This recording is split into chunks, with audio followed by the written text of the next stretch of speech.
말씀만 읽고 이제 우리가 말씀을 생각해 보겠습니다. 사사기 1장 19절 같이 여호와께서 시작.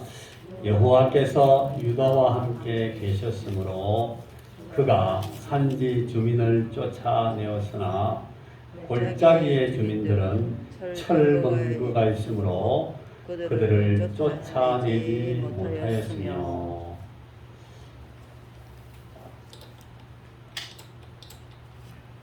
자, 우리가 지난 시간에 이어서 이제 룻기 강의, 오늘은 사실은 룻기 강의 3입니다. 근데 중간에 우리가 한 주간이 뛰어넘었기 때문에 아직도 이렇게 룻기 2로 되어 있는데, 오늘 이 룻기를 우리가 배경을 보면서 룻기 강해를 본격적으로 시작할 준비를 하게 되겠습니다. 방금 우리가 읽은 이 여호수아서와 이 사사기의 우리가 지금 룻기 1장 1절, 사사기 1장 1절 읽었는데 여호수아서 1장 1절을 보면 사사기 앞에가 여호수아서입니다. 여호수아서 1장 1절을 보면 이렇게 되어 있습니다. 제가 여러분 읽어드리겠습니다. 여호와의 종 모세가 죽은 후에 여호와께서 모세의 수종자 눈의 아들 여호수아에게 말씀하여 이르시되 내 종 모세가 죽었으니 이제 너는 이 모든 백성과 더불어 일어나 이 요단을 건너 내가 그들 곧 이스라엘 자손에게 주는 그 땅으로 가라. 여러분, 애굽에서 이스라엘 백성들이 끌고 나온 지도자가 모세였습니다. 이제 모세가 죽으니까, 모세가 죽은 후에 이제 눈이라는 사람의 아들 여호수아가 이제 이 이스라엘의 지도자로 세움을 받습니다. 하나님께서 모세를 통해서 이 여호수아를 지명하셨기 때문에 모세의 이 계승자로서 이 여호수아가 일어났습니다. 그래서 여호수아가 열심히 이 모세의 뒤를 이어서 이스라엘 백성들을 이끌고 많이 수고하면서 이스라엘 백성들은 이제 요단강을 건너서 가나안 땅으로 들어갔습니다. 그런데 이 여호수아도 이제 나이가 많아서 그 모든 이 이스라엘 백성들을 그 가나안 땅에 다 족속별로 전부 다 배치를 마치기 전에 여호수아가 죽습니다. 그것이 이 사사기 1장 1절 아까 읽었던 우리 말씀에 나와 있습니다. 그런데 이 여호수아가 하나님께 받았던 이 여호수아가 이스라엘 백성들을 어떻게 지휘해서 그 가나안 땅에 정착시켜야 되는지에 대해서 하나님께서 받은 그 사명의 내용이 주로 이 이스라엘 백성들을 족속별로 우리 하나님께서 주신 그 나눠주신 땅에다가 각 부족을 하나씩 집어넣는, 그래서 그 부족들이 정착하는 과정들을 지도하도록 되어 있었는데, 이 이스라엘 백성들이 그 가나안 땅에 들어가서 정복한다 하는 그 정복의 개념은 그 땅에 있었던 사람들, 원주민들, 이 사람들도 사실은 옛날부터 있었던 원주민은 아니고 이스라엘 백성들보다 좀 더 일찍 그 땅에 도착해 있던 그런 사람들입니다. 그러니까 아브라함과 이삭과 야곱을 통해서 하나님께서 그 가나안 땅, 그 땅을 히브리인들, 그러니까 아브라함의 자손들 히브리인들에게 주시기로 약속하고 나서 그 땅을 다 차지하기 전에 이 히브리인들, 이 아브라함의 자손들 히브리인들이 애굽으로 내려가 있었습니다. 여러분 잘 아시는 것처럼 그 애굽에 가 있는 동안 하나님께 받은 그 땅에 여러 다른 사람들이 들어와 있었어요. 거기 가나안 6족속이라고 제일 세력 있는 중요한 족속들이 자기의 왕들을 세워가지고 그 땅 이곳저곳에 거주하고 있었습니다. 그래서 모세가 이제 이스라엘 백성들을 이끌고 하나님의 인도하심을 받아서 이 애굽을 나와서 이 가나안으로 광야를 건너서 갔을 때에 40년 걸려서 막 빙빙 돌면서 훈련을 많이 받으면서 갔습니다. 가니까 거기에 이미 그 거류민들이 다 있는 거예요. 그래서 이 사람들이 들어가서 정복한다 이 말은 거기 있는 그 사람들을 쫓아낸다는 말하고 똑같습니다. 그래서 하나님께서 이 여호수아와 그 이스라엘 백성들에게 너희들이 그 땅에 들어가면 그 땅에 있는 거민들을 전부 다 몰아내라고, 하나도 남기지 말고 다 쫓아내라고 했습니다. 제가 옛날에 목회 초년병 시절에 젊은 어린 목사 때에 제가 어떤 성경을 강의하다가 그 대학생들 사이에서 이렇게 강의를 하는 중에 그 대학생들 그 그룹의 리더 중에 한 사람이 질문을 딱 하는 거예요. 목사님, 그런데 왜 하나님께서 그 이스라엘 백성들을 사랑하시는 걸 이해하는데 거기 있는 그 가나안 족속들도 뭐 하나님이 만드신 사람들이고 인간들인데 그 사람들을 다 죽여가지고 진멸하고 다 쫓아내라 그러니까 하나님 왜 이렇게 가혹하게, 왜 가혹하게 그렇게 이스라엘만 편애하시고 그 사람들 다 죽이라고 하십니까? 하나님 이상하십니다. 그렇게 막 질문하는 거예요. 저보고 그거 설명해 달라고. 그거 제가 모르는 얘기 아닌데 너무 그렇게 막 갑자기 팍 들이대니까 제가 좀 멍하더라고요. 이거 어떻게 설명을 해야 되지? 여러분은 어떻게 설명하시겠습니까? 하나님은 왜 이 가나안에 있는 이 사람들을 이스라엘 백성들을 위해서 다 진멸하게 만들었습니까? 아말렉 같은 부족들은, 아말렉 같은 족속들은, 아말렉 자체가 이 생겨난 그 유래부터 이스라엘을 대적하고 하나님의 백성 이스라엘을 많이 괴롭혔습니다. 그 광야를 지나오는 동안도 이 정면 대결을 하지 않고 뒤로 와가지고 뒤에 좀 뒤쳐져가는 그런 걸음도 넣고 여자들이 많고 노인들이 많고 하는 그런 저 뒤 부대를 갖다가 뒤에서 기습을 해가지고 막 죽이고 수천 명 수만 명 죽이고 도망가고 막 이랬어요. 그러니까 하나님이 이스라엘 백성들을 향해서 그렇게 말합니다. 내가 이 아말렉을 진멸하겠다. 이 땅에서 아말렉을 완전히 없애버리겠다. 하나님이 대대로 이 아말렉과 대적하신다. 그런 말씀을 하시고 나중에 결국은 이 아말렉이 이스라엘에 의해서 멸망당하네. 그런데 아말렉族을 이해하겠어요. 다른 부족들은 이스라엘 한번 만난 적도 없고 하나님을 만난 적도 없고 전도 받은 적도 없고 막 선교사가 와서 선교하는데 말 안 듣고 막 선교사 죽였다. 그러면 누구 선교사 죽였으니까 누구 맞아도 싸. 그렇게 하겠는데 이 사람들은 아무 그런 죄도 없어요. 그런데 하나님이 그들을 진멸하라고 했습니다. 왜 그랬을까요?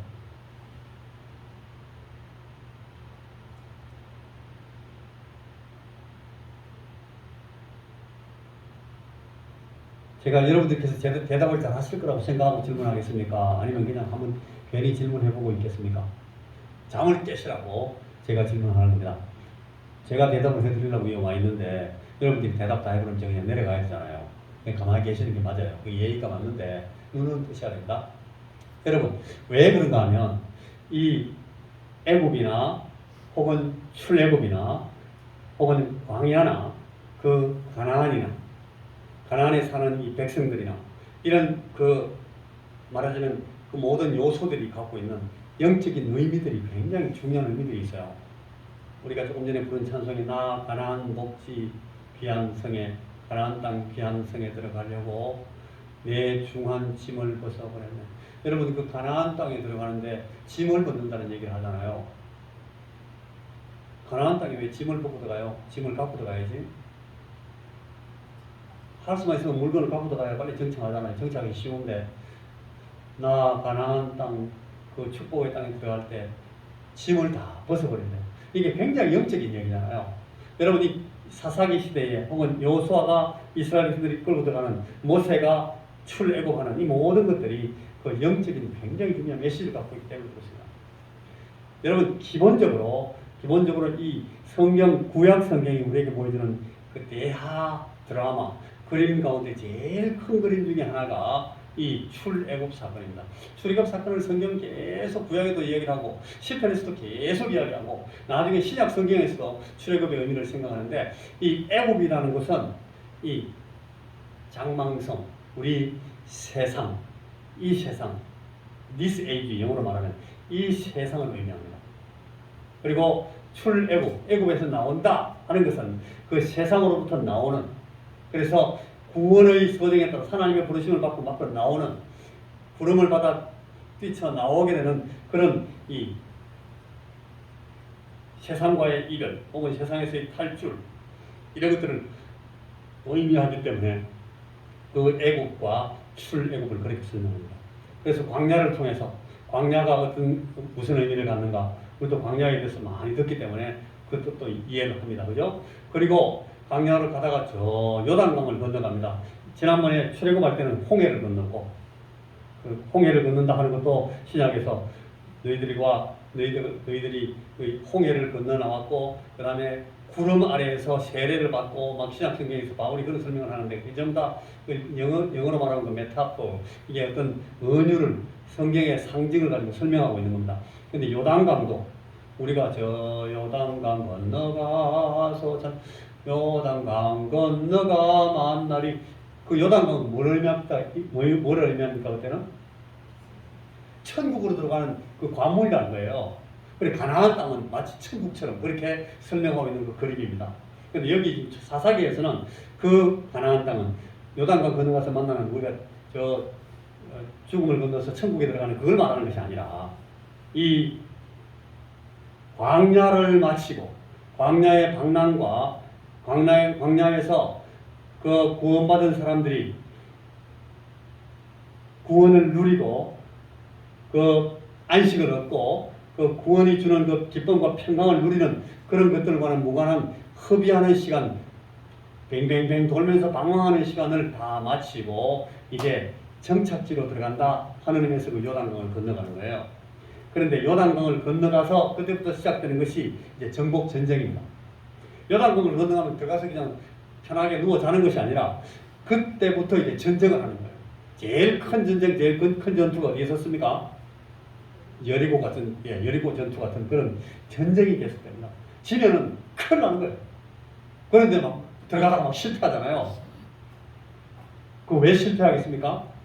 그게 전부 영적인 의미가 있는 거예요. 여리고를 들어가서 지나갈 때에 그 이스라엘 백성들이 대포를 몇 방 쐈습니까? 한 방도 안 쐈습니다. 화살을 몇 개 썼습니까? 하나도 안 썼습니다. 수류탄을 몇 개 던졌습니까? 수류탄 안 썼습니다. 어떻게 해서 그 여리고를 무너뜨립니까? 이건 아시는데 대답 안 하시네. 뱅뱅뱅뱅 돌다가 마지막 날 그 7번 한 번 도니까 막 그러고 나서 막 소리 지르니까 막 무너졌잖아요. 무슨 말인가 하면 누가 무너뜨린다? 하나님이 우리를 대신해서 싸우시고 하나님이 우리에게 맡기신 그 땅을 하나님이 우리에게 주신다는 거예요. 그래서 내가 나가서 싸웁니다 라고 하는 동안 싸우면 되지 않습니다. 그리고 내가 나가서 싸우겠습니다 칼 들고 뛰어나가면 누가 다칩니까? 항상 내가 다치는 내가 너희를 대신해서 싸우겠다. 여호수아가 모세가 죽고 나서 굉장히 겁을 많이 먹고 이 가나안 땅에 처음 들어간 정복전쟁에 들어가니까 쭉 들어가는데 누구 한 사람이 큰 장군 옷을 입고 딱 나와 섰어요. 이렇게 철인 28호 옛날에 우리 만화책에서 본 큰 사람이 그래가지고 이 여호수아가 완전히 겁을 먹어가지고 그 사람한테 물었어요. 당신은 우리를 위하십니까? 아니면 우리를 대적합니까? 나 적이냐? 아니면 내 편이냐? 묻는 거예요. 그러니까 이 여호와의 군대장 말인데 말하자면 그 천사장입니다. 미가엘 같은 그런 천군장이 와가지고 대답을 묻지도 않았는데 아니라 나는 너희들을 위하여 왔다. 내가 너희들을 위하여 싸우겠다. 그래가지고 그 앞에 이 여호수아가 절하는 장면이 나오는데 하나님 자신의 군대를 상해서 하나님 자신의 방법으로 싸워주시겠다. 그래가지고 이 이스라엘 백성들을 이 가나안 땅에 하나씩 집어넣습니다. 그러니까 이거 어떤 면에서 그저 먹겠는데 그걸 못합니다. 이스라엘 백성들. 그때에 이스라엘 백성들한테 너는 이 땅으로 가라, 너는 이 땅으로 가라, 너는 이 땅으로 가라 지시하시면서 하나님께서 뭐라고 하시는가면 너희들이 들어가는 그곳에서 모든 그 있는 거민들을 전부 다 쫓아내라. 여호수아서의 그 말씀이 계속 반복해서 나옵니다. 다 쫓아내라. 쫓아내가지고 너희들이 거기 들어가야 된다. 그렇게 지시하시니까 이 사람들은 자기들에게 주어져 있는 모든 힘을 다해서 쫓아내고 들어가야 된다. 그런데 이게 오늘 우리가 본 이 말씀에서 여러분 보고 있는 이 사사시대의 출발점 사사기 2장 8절에서 10절을 보면 이 사람들이 어떤 실수를 하고 있는지가 나와요. 사사기 2장. 우리 룻기가 사사기 시대를 배경으로 하니까 제가 이 설명을 해드려야 여러분 룻기를 이해할 수 있겠기 때문에 지금 이 얘기를 합니다. 사사기 2장 8절을 보면 이런 말씀이 나와요. 여호와의 종 눈의 아들 요수아가 110세에 죽음에, 요수아가 110세에 죽었어요.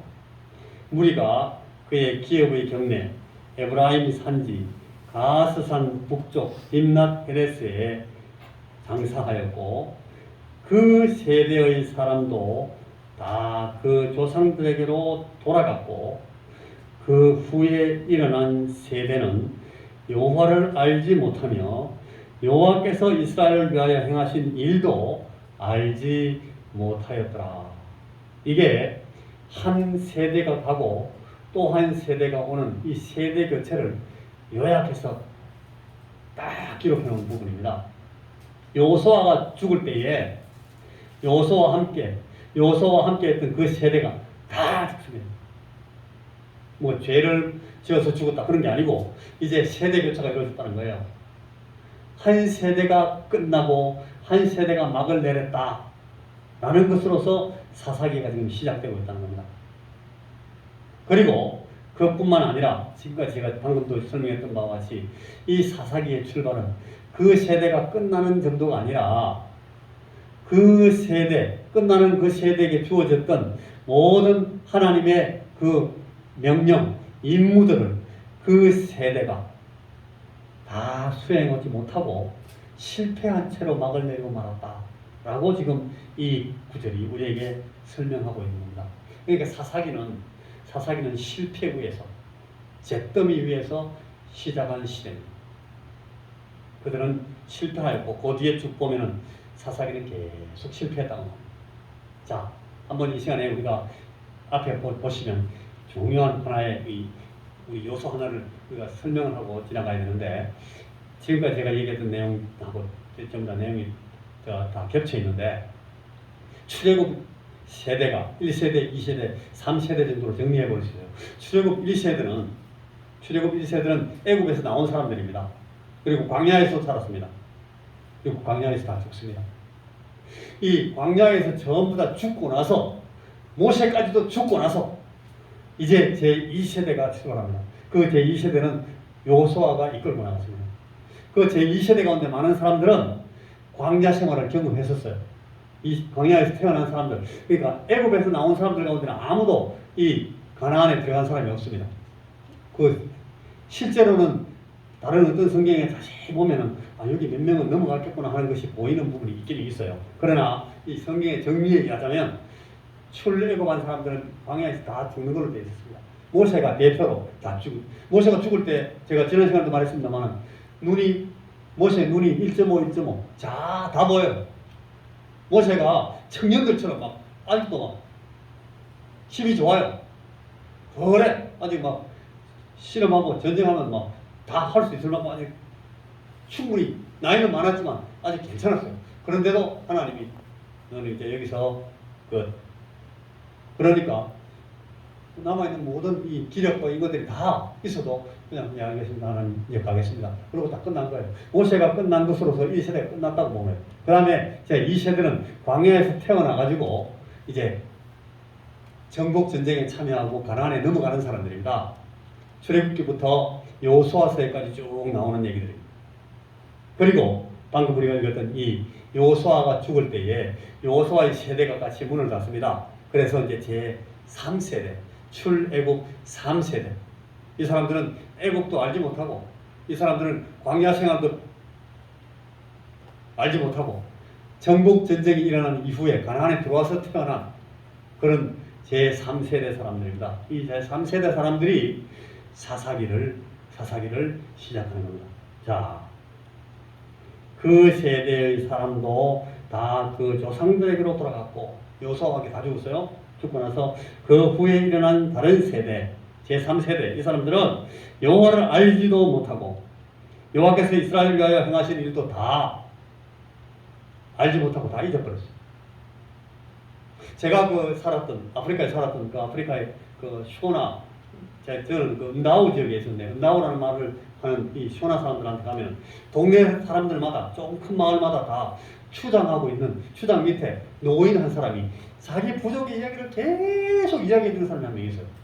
그 사람한테 가면 누구 할아버지가 누구 할아버지 집에 누가 있고 뭐 이런 걸 전부 다 알고 있어요. 여러분 우리 지금 교회에도 그 어르신들 얘기 들어보면 그 집 이야기를 왜 그래 잘 알아요 할 만큼 오만 얘기를 다 알고 있어요.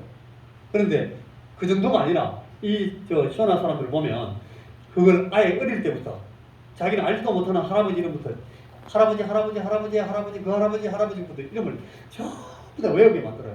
그 이제 종손한테 주로 그 얘기를 시키는데 계속 그 얘기를 반복하니까 자기는 보지도 못했던 수백 년 전의 이야기를 지가 경험했던 얘기 줄줄줄 얘기 다 합니다. 그런 게 마을마다 다 있어요. 그래가지고 그 사람들이 자기 조상들의 얘기를 후손들에게 물려주는 겁니다. 이야기하면서 조금씩 이제 얘기를 재밌게 바꾸기도 하고 뭐 더 좋은 일을 보태기도 하고 해가지고 얘기 들어보면 176살 사는 사람도 있고 뭐 200살 넘었다 그런 사람 자기가 말 확실히 모르겠는데 아마 190살쯤 살았을걸요. 뭐 이렇게 하면서 얘기를 막 해요. 지는 몇 살이고 모르면 24살이다 하고 있거든. 24살짜리가 196살 살다가 죽은 수백 년 전의 사람에 대해서 얘기를 막 하고 있어. 막 부풀리기라고 중국 사람들이 영향을 받았는지 막 이렇게 이야기를 크게 부풀리는데 제가 중국 얘기 안 한 걸로 해주십시오. 또 민족 차별에 하면 안 되니까요. 하여간 그래서 이 조상들의 얘기를 자꾸 올려주는데 이 이스라엘 백성들이 이걸 안 한 거예요. 얼마나 이 사람들이 나태하고 안일했으면 불과 40년 30년 전에 그 하나님께서 보여주셨던 그 놀라운 일에 대해서 자기 자손들한테 얘기를 안 해준 거예요. 자기 아들한테 손자들한테도. 그러니까 하나님을 알지 못한단 말이에요. 하나님이 자기들 가운데 생행했던 일들에 대해서 알지 못하고 하나님이 얼마나 큰 구원으로 출애굽시켰는지를 애굽이 뭐였는지를 홍해를 어떻게 건넌지를 왜 그걸 건너 나와야 되는지를 그리고 광야에서 왜 그렇게 고생하고 다니는지를 그러고 나서 얻은 것이 무엇인지를 아무것도 얘기 안 해준 거예요. 그래가지고 자기들은 과거를 다 잃어버리고 하나님께서 과거에 그 민족에게 자기 조상들에게 주셨던 모든 은혜와 은사들을 다 망각해버렸어요. 그리고 새로운 세대는 다 잊어버리고 다 망각하고 아무것도 없는 그러면서도 하나님께서 주신 그 명령을 이행하지 못하고 실패한 그 상황에서 시작하는 이 사사기는 그래서 깜깜한 시대입니다. 깜깜한 시대. 하나님이 왕이신데 이 왕이신 하나님이 그들에게 하신 말씀이 안 먹히니까 이스라엘 백성들은 자기들이 그래요. 그때에 이 이스라엘에 왕이 없었다고. 하나님이 왕이신데 하나님에 대해서 아무것도 모르니까 하나님이 없는 것처럼 하나님을 뭐랍니까 우리가 그 사람을 뭐 취급한다고? 투명 인간 취급한다고. 하나님을 투명으로 아예 눈에 안 보이니까 하나님 없다고. 하나님을 그냥 없는 하나님으로 취급해버린 거예요. 그때에 이스라엘에 왕이 없었기 때문에 사람들이 전부 지중 지 마음대로 우리 경상도 말로 지중 지 멋대로 그냥 하는 거예요. 지가 다 왕이야. 지가 내가 내 마음대로 한다. 내가 내 왕인데 뭐. 그러니까 이 사사기 시대는 뭐 별 이상한 희한한 일들이 다 있습니다. 오늘날 우리 22세기 21세기에도 안 보이는 그런 막 별 시계망청한 일들이 사사기는 계속 깔려 있어요.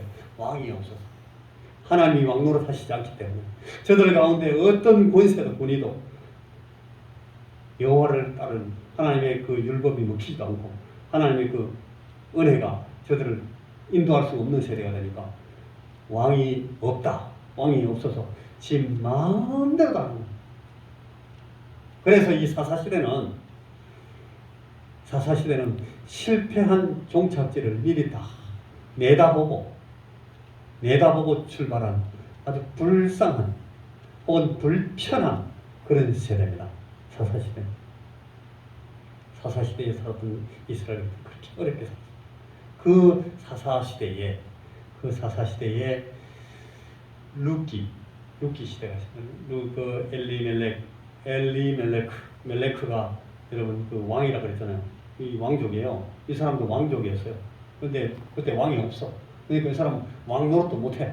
다스리지도 못하고 왕과 같은 그런 귀족 군왕의 어떤 피를 이어받는 이 엘리멜렉이라는 사람이 저 멀리 보니까 우리는 흉년이 들어서 어려운데 저 모압이라는 땅, 요단강 옛날에 그 광야를 거쳐와서 요단강을 건너오기 직전에 있었던 그 땅이 그 지역이 모압인데 요단강 건너가지고 가나안에 들어와 있다가 다시 강 건너보고 나서 다시 강으로 들어가요. 강 건너서 모압으로. 그게 모압이에요. 이방 땅 모압에 내려가가지고 거기 살았던 거예요. 이 엘리멜렉이. 룻기는 그 사사시대를 배경으로 그 모압 이방 땅에서 시작된 얘기입니다. 룻은 모압 여자입니다. 이 모압 여자 룻은 거기 자기 땅 하나님의 은혜의 땅을 버리고 하나님 내 왕이 아니다. 하나님 나 임금 아니에요. 임금 없어요. 나는 왕이 없어요. 하고 나서 그 나라를 떠나서 모압 이방 땅에 들어와 살고 있는 그 가정, 그 가족들을 만나가지고 이 이방 여자 룻이 그 엘리멜렉의 아들 기련과 결혼해가지고 살았던 모압 이 여자입니다. 그리고 이 모압 여자가 자기 남편도 죽고 시아버지도 돌아가시고 자기 그 아주버님도 죽고 나서 홀로 남은 과부 어머니, 시어머니 이 나오미를 만나가지고 이스라엘로 돌아와서 베들레헴으로 돌아와서 이 베들레헴에 정착하면서 그러니까 가나안에 재입국한 사람들이에요. 가나안을 떠났다가 이민 갔다가 다시 가나안으로 돌아오는 이방 여자 하나를 데리고 왔는데 그 이방 여자의 이름이 룻입니다. 룻은 신약 성경 이 사도행전은 이름이 루디아라고 되어 있습니다. 룻은 헬라어 이름으로는 발음이 루디아입니다. 루디아. 요새 오늘 이 서양에서는 루디아를 위디아 그렇게 합니다. 위디아. 이 다 이름들이 룻입니다. 룻이라는 이 여자가 이제 이 사사시대를 배경으로 이 실패한 종착지를 다 실패의 종착지를 내다보고 출발한 이 불편한 세대, 이 사사시대를 사는 이 이스라엘 백성 한 사람, 그 가정에 시집 와서 그 가정에서 이제 새로운 가정을 꾸려가지고 어떻게 하나님께서 주시는 은혜를 받아나가는지, 그리고 이 여인, 이방 여인 룻이라는 이 여자가 어떻게 자기 마음 가운데 하나님 주신 은혜로 마음 가운데 갖게 된 그 신실한 인애, 이 인애를 그 어머님과 또 주변의 모든 이웃들과 자기가 만나게 되는 남편과 이 모든 사람들에게 그리고 후손들에게 어떻게 물려주고 펼치고 베풀면서 그의 인생을 살아나가게 되는지에 대해서 우리가 룻기를 통해서 보게 됩니다. 여러분, 이 사사시대가 우리에게 주는 교훈은 우리에게 굉장히 비관적이기도 하고 비평적이기도 하고 부정적이기도 합니다만, 우리가 이런 사사시대의 그런 교훈들을 우리가 잘 이끌어내는 것이 오늘 이 룻기를 공부하는 중요한 목적이 될 수가 있습니다. 오늘 말씀은 여기까지 하겠습니다. 기도합니다.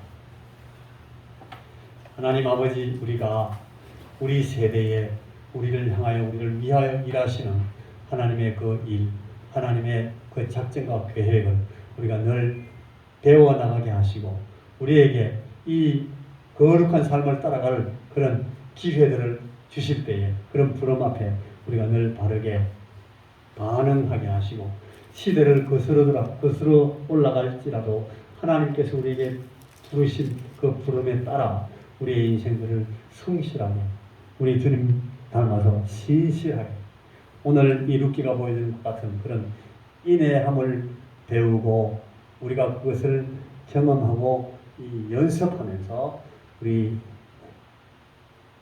은혜 받은 그리스도인들의 삶을 이 땅 위에서 살아갈 수 있도록 우리에게 늘 함께해 주시옵소서. 예수님 이름으로 기도하옵나이다. 아멘.